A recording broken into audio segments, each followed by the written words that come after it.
বাংলাদেশের ক্ষমতাচ্যুত প্রাক্তন প্রধানমন্ত্রী শেখ হাসিনার বিরুদ্ধে মানবতাবিরোধী অপরাধের তদন্ত প্রায় সম্পূর্ণ হয়েছে বলে জানিয়েছেন আন্তর্জাতিক অপরাধ ট্রাইব্যুনালের প্রসিকিউশন টিম।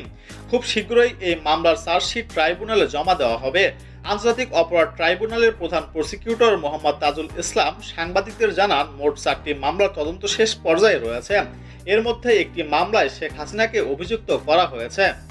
2024 সালে 5ই আগস্ট বাংলাদেশের ইতিহাসে নজিরবিহীন এক ছাত্র জনতার আন্দোলনের মাধ্যমে শেখ হাসিনার প্রায় 16 বছরের শাসনের পতন ঘটে। সেই সময় তাকে দেশ ছেড়ে ভারতে পালিয়ে যেতে হয়। প্রসিকিউশনের দাবি, শেখ হাসিনা সরকারের সময় ওই আন্দোলনের বিরুদ্ধে পুলিশ ও প্রো আওয়ামী লীগ বাহিনীর হিংসাত্মক দমন অভিযানের প্রায় 2000 জন মানুষ প্রাণ হারান, যার মধ্যে অনেক নিরীহ শিক্ষার্থীও ছিলেন। এছাড়াও রয়েছে জোরপূর্বক গুম ও গ্রেপ্তারের মতো গুরুতর অভিযোগ।